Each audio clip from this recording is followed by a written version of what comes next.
Hi, this is Gayle with BERNINA of Naperville, and look at what we're going to be using today for our Fat Quarter Club for July. Now, it's summer. It's time to start like watermelon salad making, watermelon eating, all of those wonderful things that we do at a picnic when the weather's warm and the pools are cool and all of those things. So we're making a watermelon mat, and it's, well, let's be honest, it's a placemat, but I thought it would be a fun time to revisit our 1/4 inch seam allowances, make something cute, practice ruler working on this new BERNINA Integrated Stitch Regulation that the 990 has, and maybe even do a decorative stitched binding. So, are you in?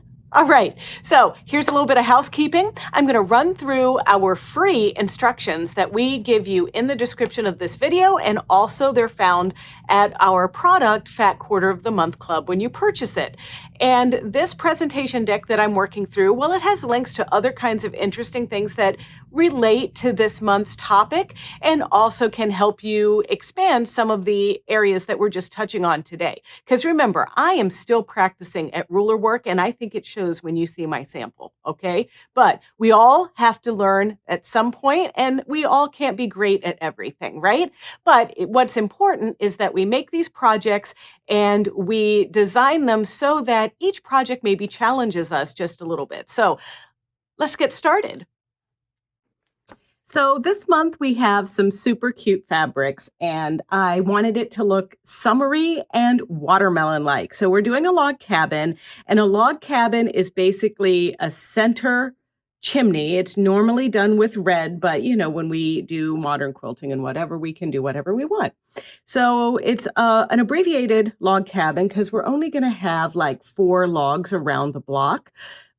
And I picked this selection here for our red side and this selection here for our green side. So the center and then the outer log is going to be this fabric, while the middle piece will be our clover and the white part will be these bees.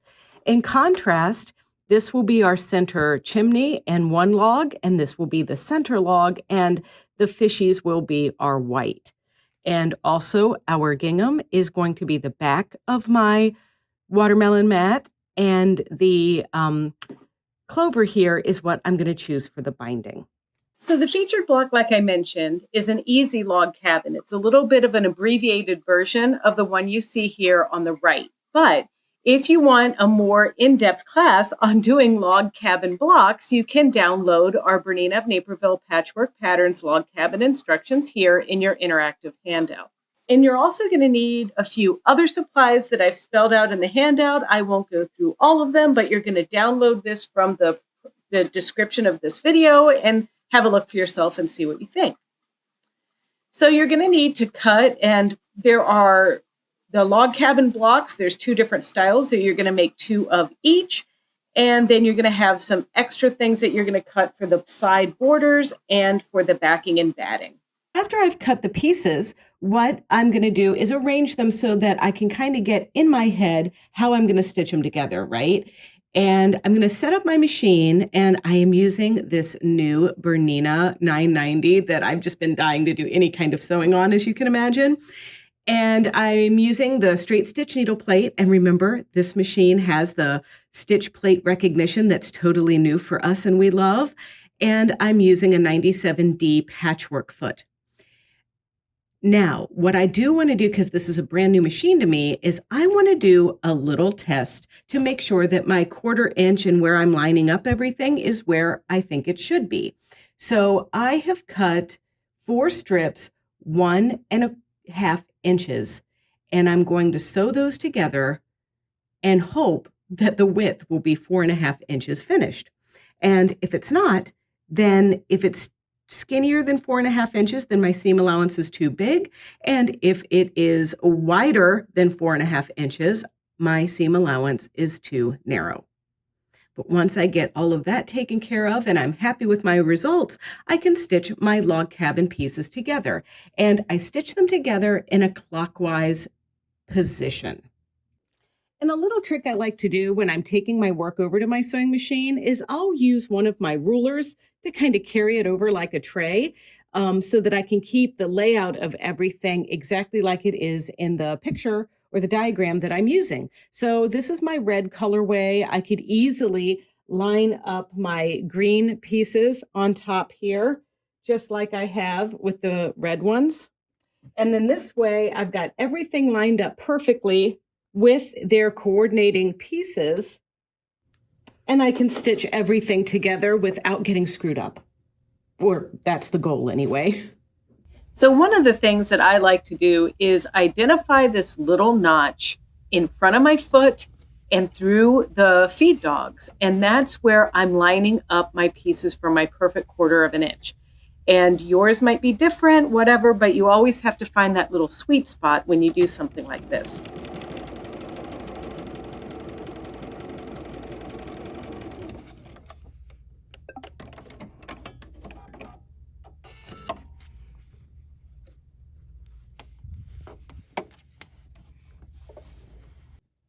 When I'm doing multiple seams like this, I typically will finger press and then press my block a final time at the iron. And you're going to build your work counterclockwise. So this is how this came together. Now we're going to add our piece here per our diagram and our instructions.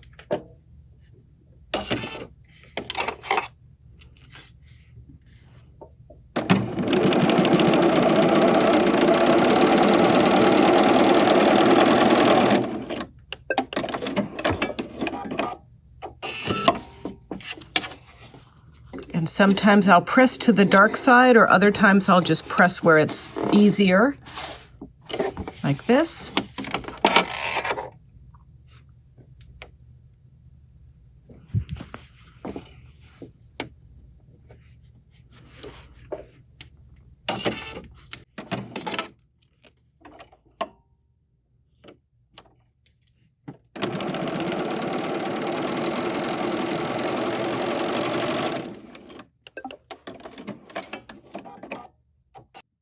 And one of the things I really enjoy on this new 990 is there's a little bump on the thread cutter, so I don't accidentally hit reverse, or I don't accidentally hit the thread cutter when I hit reverse. Just one of those little things I love.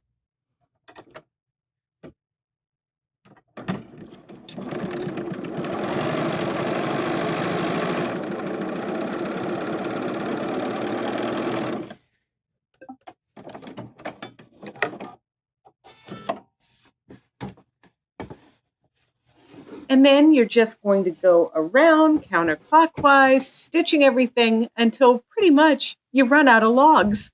And then you stop and you admire your work.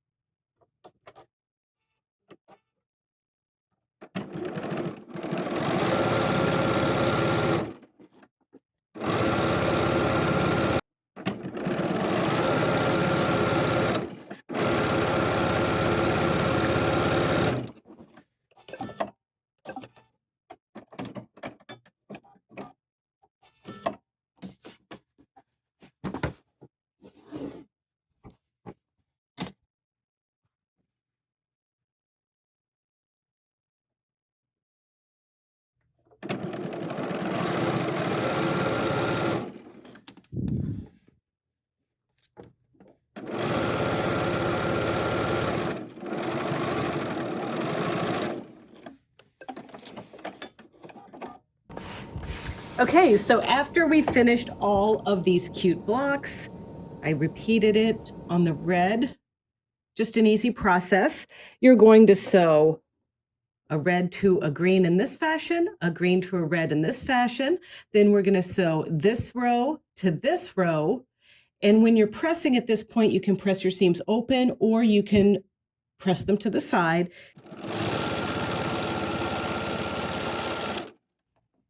Now, as I approach this intersection when I sew my rows together, I like to align my seams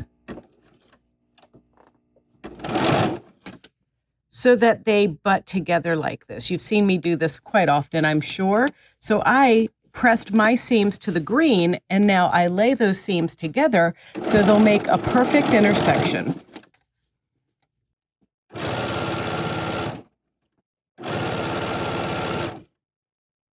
Then you're going to add your side border on the left and your side border on the right, and then it's ready to sandwich.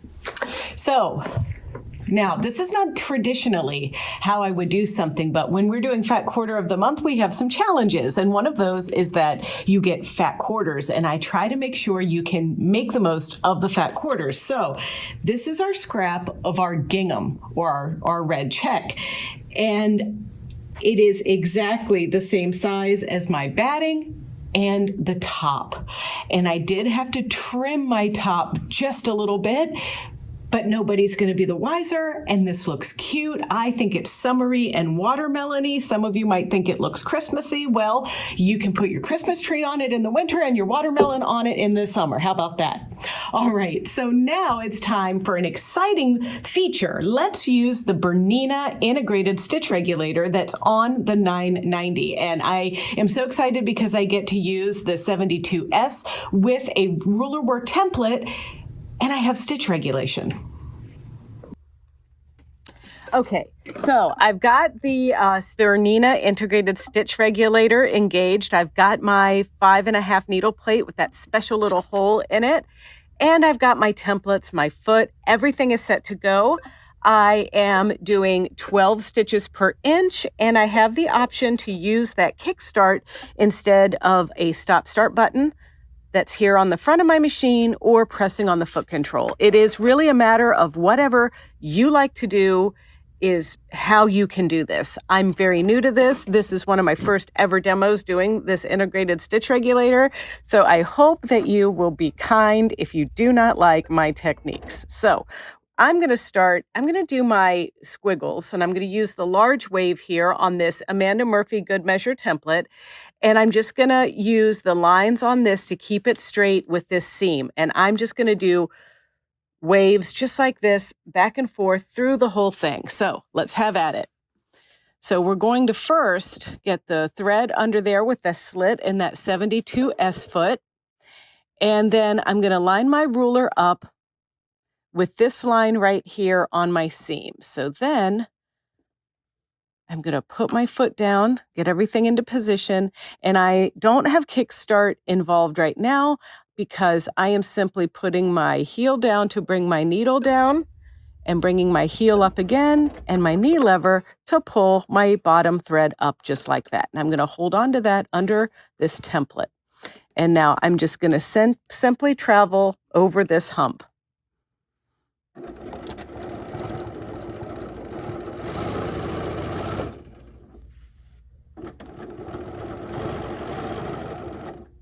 Okay, and then I'm going to move it this way.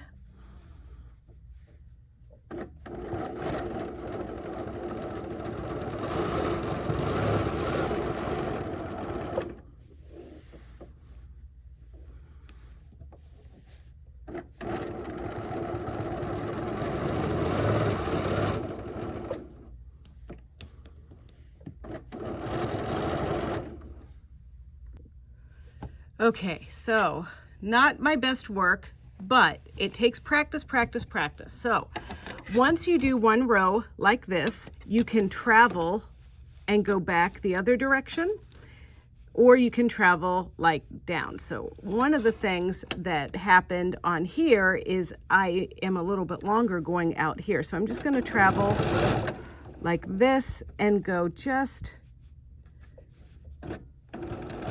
there we go, just down a little bit so that I can keep this even. So I need to go like,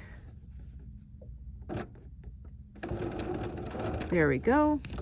And then I want to kind of keep my wave even, and I want to be able to space them properly apart from each other. And so let's use a marking tool to kind of do some registration marks for us.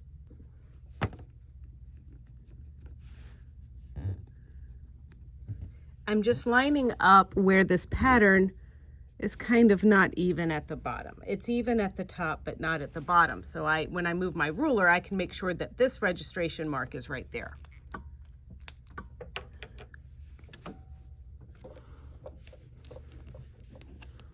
And then I'm also using these lines here to kind of keep them parallel to the seams in my quilt top.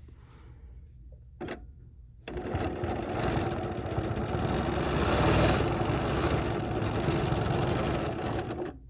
then I'll move my ruler.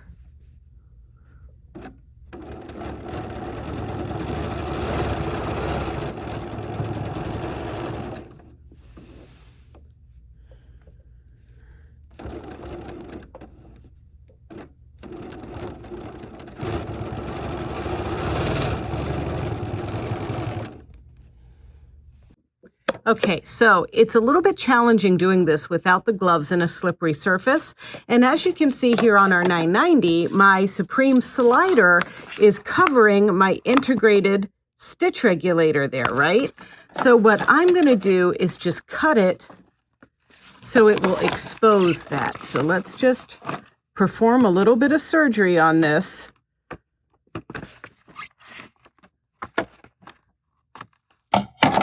Sorry. There we go.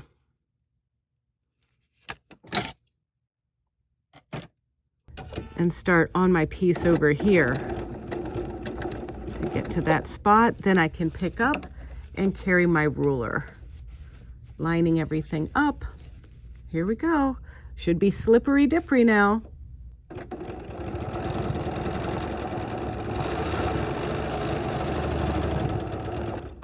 A little bit easier, I have to admit.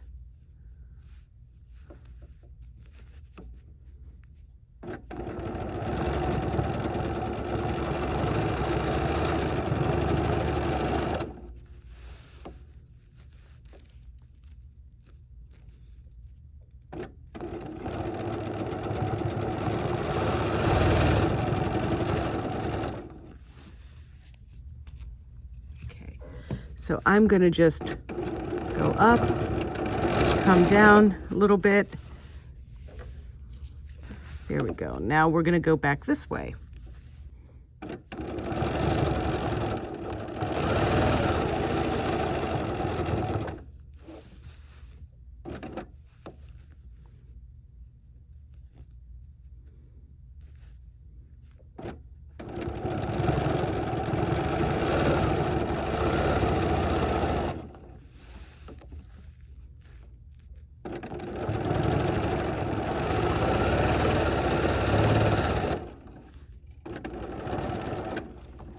Okay, it takes a while to get used to it, but I think I can do this now, especially with some of our more, make this easier with our slippery bits, right? I also want to try and see if I like this, moving it forward. I'm kind of old school a little bit, so let's do this. See if it feels like a better fit to push the ruler working.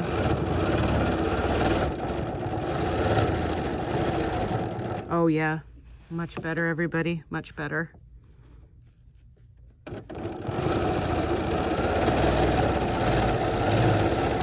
I don't know why I tried to go side to side, but you might be a side to side person. I'm clearly an up and down person.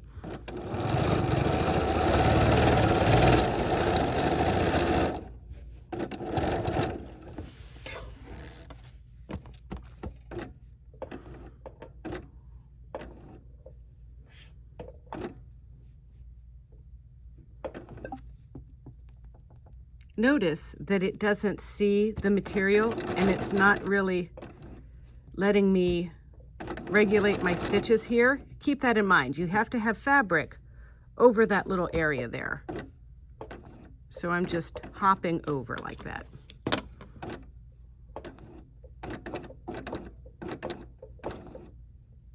Kind of like taking one weird little stitch at a time.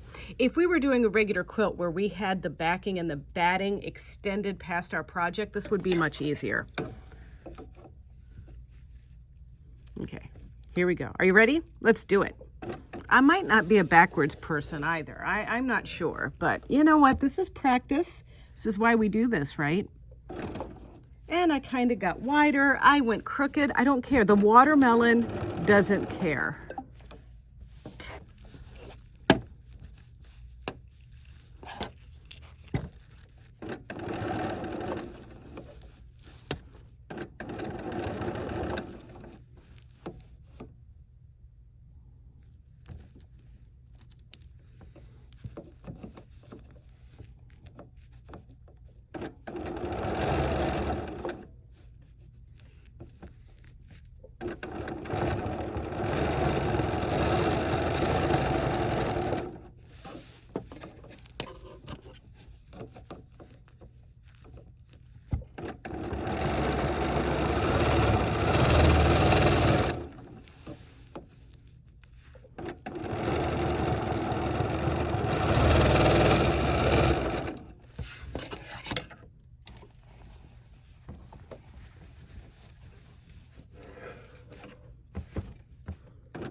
All right. Well, thank you for getting through that with me. This was an experience. So I cannot wait to use this feature more and more and more. But obviously, with any new technique on any new machine, you need to practice. And I think it came out pretty good. And what is the phrase that we're learning from this exercise? The watermelon doesn't care. Anyway, all right. So now I'm just going to trim this up a little bit. It did get a little bit, little edges got a little bit weird, but I'm going to cut my binding and I'm going to cut 4 strips from the clover, which is this. And then I'm going to cut the longest strips here, and I'm cutting them 2 1/4 inches wide. And then this is what I'm going to bind this piece with.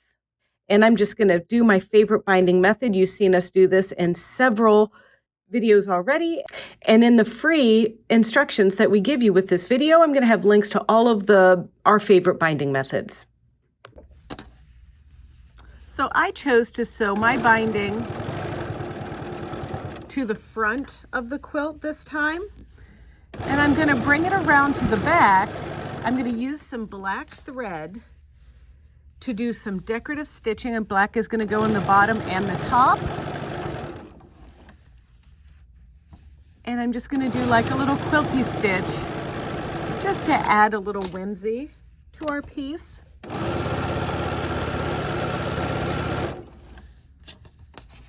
And this is my binding cut at 2 1/4.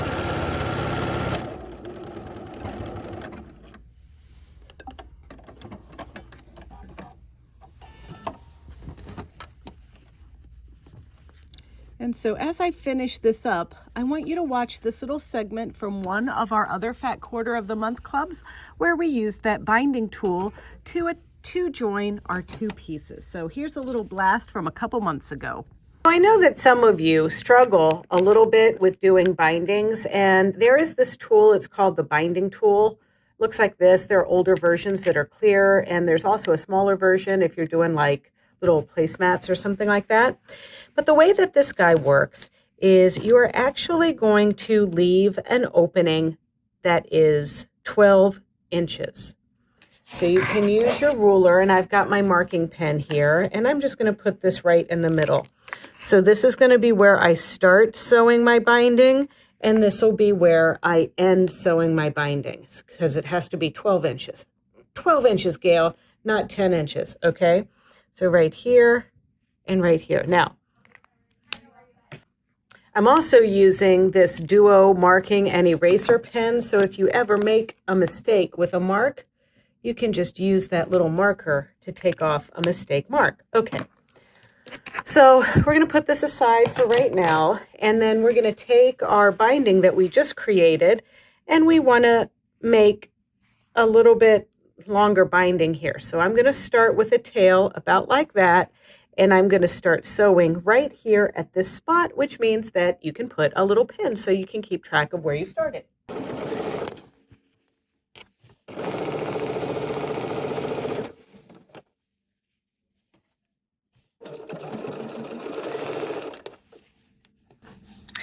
All right, so now we're approaching our dot. So what we're going to do is we're going to stitch, and there's that dot that I made.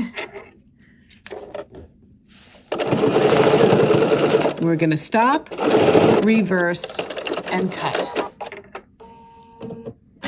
All right, so it's time to revisit our intersection here. And I think a lot of quilters will agree with me that this is like something that baffles your mind when you try to join your 2 pieces here. So why I stressed starting with our 12-inch distances here is because this tool is designed for lining something up like this, and then you're going to fold this over like so, and then you're going to mark based on that mark right here.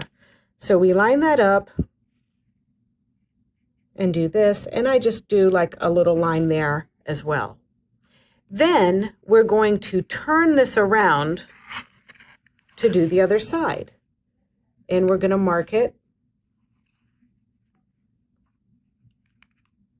on the other side as well, right at this line here. Once we do that, we can cut. And I recommend if you're new to this, you might draw a line and then cut.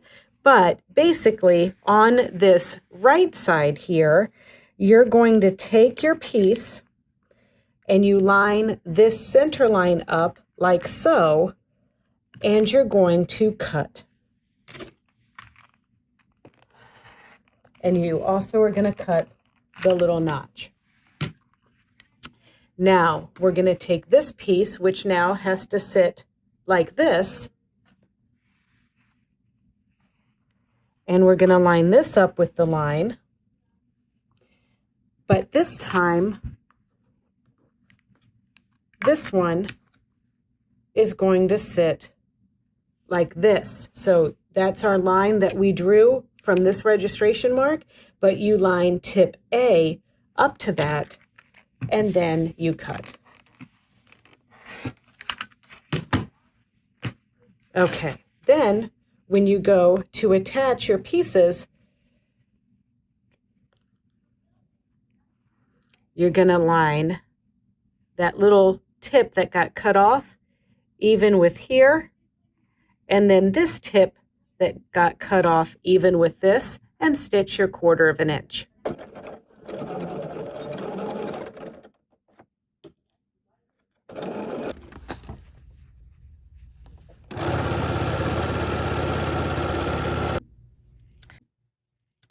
So after you've pressed your binding and got it joined and all of that good stuff, I'm using my 505 glue stick to hold everything in place on the back side of my little watermelon mat. And this is, to me, this is a little bit better than pinning because I can more accurately fold my mitered pieces up here.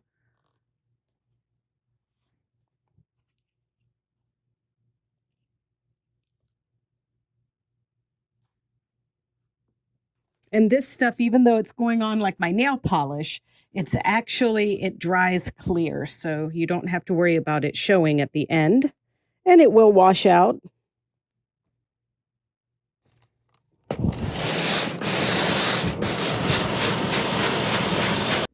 So here is 34D, and it's clear. And it's got these little markings, red line where the center of the foot is and red lines here. And I have black thread threaded through my needle and through the bobbin. And I'm using stitch number 1332, which is a feather stitch. And I'm just going to line that red line up with my foot from the top, and I'm going to stitch through so that the back is also covered in this feather stitch.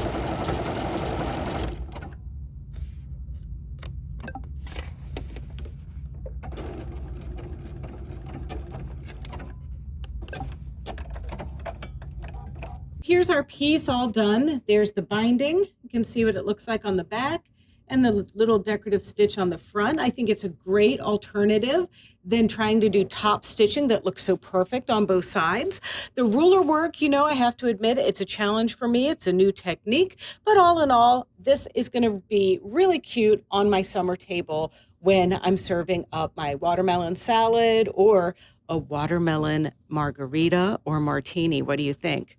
All right, well, do you like this? I hope you do, and I hope that you make something and you use it. And remember, if you're not so keen on your quilting, at the end of the day, wash it, and it's just adding texture, and nobody's going to see your mistakes except for you. This is the pep talk I give to myself every day. All right. Well, if you want to see more videos like this one, or you want to check out other Fat Quarter Club projects, don't forget to visit our Bernina of Naperville YouTube channel. It's easy. It's youtube.com/Bernina of Naperville, and there you can like, comment, and subscribe. Happy sewing.